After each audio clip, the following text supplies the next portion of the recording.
Hello. Today I have the third episode of the Blood Bag for you. I know I'm pumping these out kind of quickly, but that's just because I'm seeing a bunch of movies that I just want to get my opinion and review of. But might slow down a little bit. You might get one more relatively soon, and then might slow down until like Lightyear, because that's one that's definitely going to happen. But anyway, today review is on The Unbearable Weight of a Massive Talent. Just gonna say it outright, this is one of the best movies that has come out this year thus far. This is one of the best movies that I've seen. This is one of the best movies of the year that has come out thus far. I really liked it. So, before we dive in, so the movie is about Nicolas Cage. He's playing himself, and he's invited to go onto an island for a guy's birthday party named Javi, and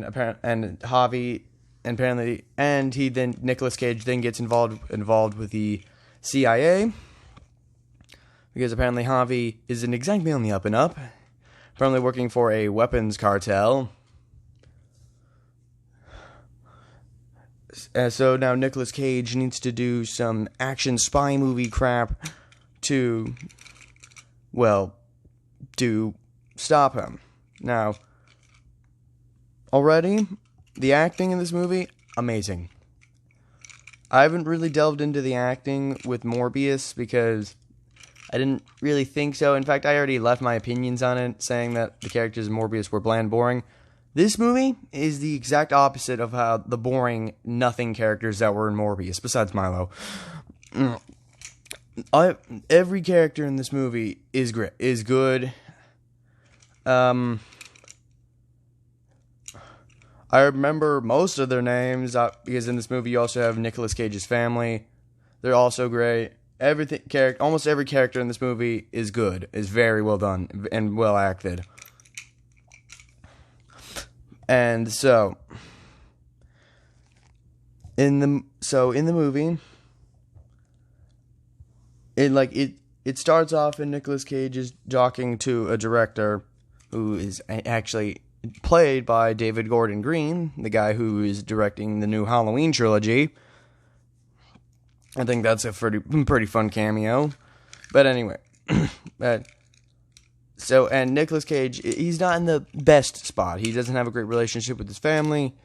And this entire movie is really just so he can get a better relationship with his family. So as he can grow to be a better dad and just an overall better person. Because his acting career has gotten pretty involved with his life. So,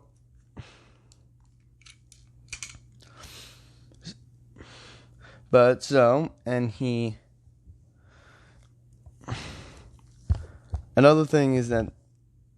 great thing about this movie is that it's hilarious. I laughed a lot while watching this movie.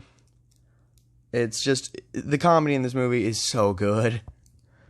It might not hit for everyone, but for me, it hit. Maybe that's because I'm a massive fan of South Park. It's not like South Park humor, but as a fan of that show, I just find a lot of things funny as a fan of that show. And also, there's a lot of nice callbacks, mostly Cage's career. There's a lot of callbacks to his films and just outright references to them, but there's also a lot of callbacks and nice things to other things just around film, because this whole movie it's about a very popular film actor. In fact, in the trailers, it's Nicolas Cage gets posed the question of, what's your favorite movie? No, not Scary Movie, Ghostface. But, sorry about that. And Cage even responds, but that's a question that's so hard to answer. Because it truly is a question that is very difficult to answer. But in other film things is they actually pay homages to film tropes, both good and bad.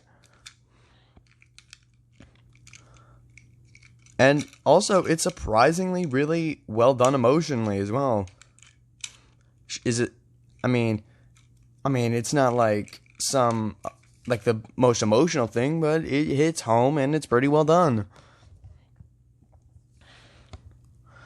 And And the movie. But now let's go into a basic rundown of the plot. This will be the full plot. So spoiler warnings to those who have not seen it.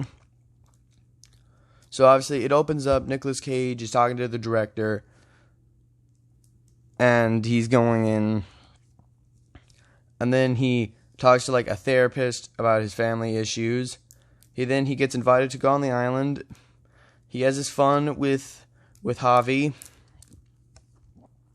Finds out that he works for a weapons cartel. Then boom,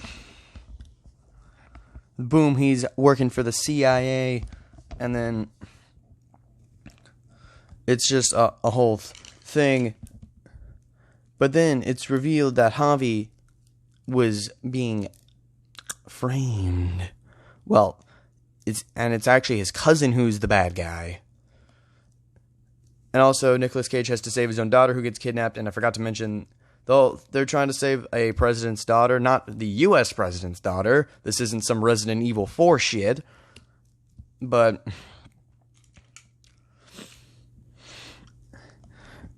yeah, and one thing that I think is hilarious throughout this whole movie, and just pretty well done, is that throughout the entire film, Javi and Cage are writing a script together for a movie, and the movie they're writing for happens to be the exact same movie that this film is.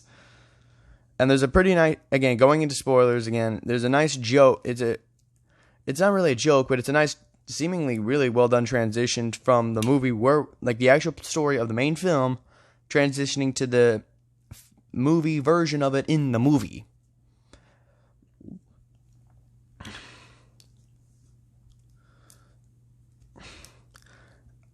It's actually a really well done transition.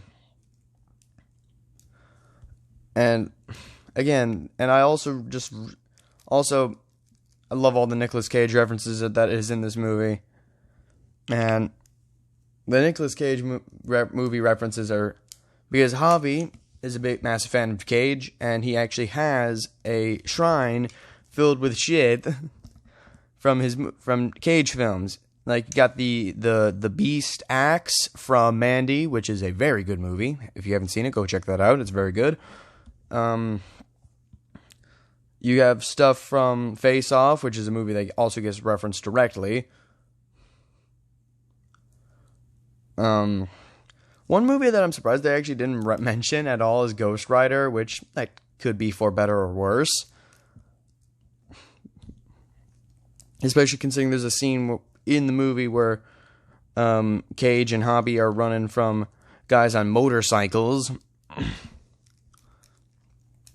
But back to an actual review of the movie, off of my stupid tangents. The action scenes are also really well done. Like, man, this movie, it's so good.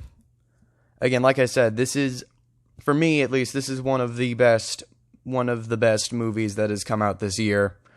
It's really good. And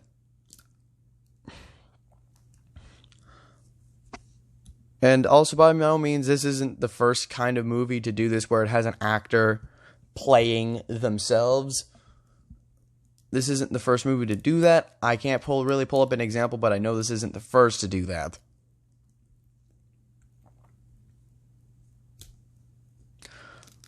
But anyway, putting this movie into the blood bag, I'm giving it a 95%. It's not a perfect 100. There is one aspect of the movie that I feel like isn't fully realized.